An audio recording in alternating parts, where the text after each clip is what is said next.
What's going on, guys? Today I wanted to talk about something that very few of you would probably agree with me on, and that is who I believe is the most underrated driver currently on the Formula One grid. That driver is Kevin Magnussen. Let's look through his career, shall we? Let's start in his early days, where he started in Danish Formula Ford, and he absolutely dominated with 15 races, 11 wins, 6 poles in those 15 races, and of course won the championship. His following years, he raced the same series and a few other series in Denmark. Didn't do so well, but also didn't run the whole season, including 2 races in Formula Ford and 1 race in the following 2 seasons in Formula Ford.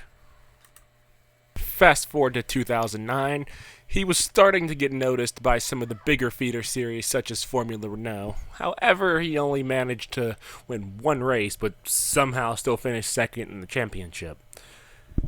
I don't know if that speaks to his consistency in that series or just the lack of talent. Although it did come against some talented drivers, one of them named Felix da Costa, currently a Formula E driver. Moving ahead, his next few years weren't that impressive. His best result in the Drivers' Championship came in 2011, where he came in 3rd in the British Formula 3 for the famous Carlin team. He then spent the next few years in Formula Renault 3.5, splitting time between Carlin and Dams, racking up 13 podiums and 6 wins. Now this takes us all the way up to 2014, where he signed a 1-year deal with McLaren.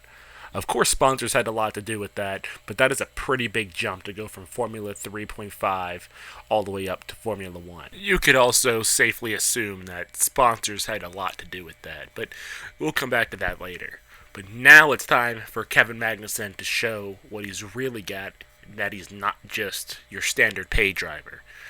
Which in his first race, teaming alongside Formula 1 world champion Jenson, Magnussen managed to finish an extremely impressive 3rd place. It's extremely rare for a driver in their very first race to get a podium, but Kevin proved that he can do it. Over the course of the season, Jenson, being the world champion that he is, ended up having the measure over Kevin over the season, but they worked together still to come away with a 5th place in the Constructors' Championship, which is more than respectable. The following year, he was demoted to a reserve driver, but due to the great Fernando Alonso being unable to race, Magnussen again took the reins in the McLaren at Melbourne. Unfortunately, due to mechanical issues, he never actually made it to the grid. The Renault era was a dark one for him.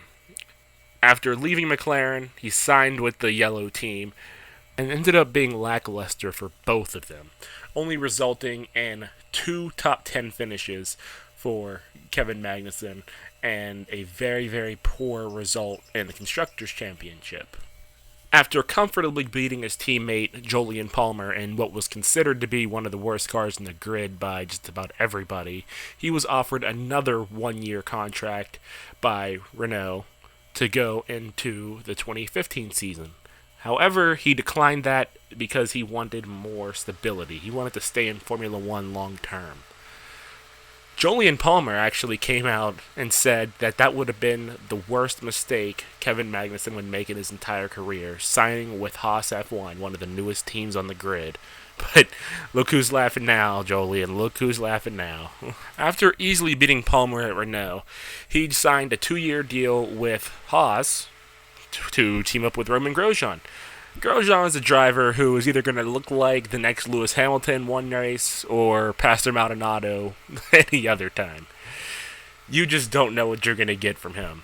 But with that said, Magnussen again wiped the floor with his teammate, all but solidifying a long-term stay in Formula 1. This trend even continued into 2019 as he scored more than double the amount of points as Roman. So that is now 3 straight years of dominating his teammates, which is something very few drivers have been able to do. Reading through his history, I'm even more confident now than I was before I was making this video that Kevin Magnussen may be just one of the top 5 drivers in Formula 1, something a lot of people don't see.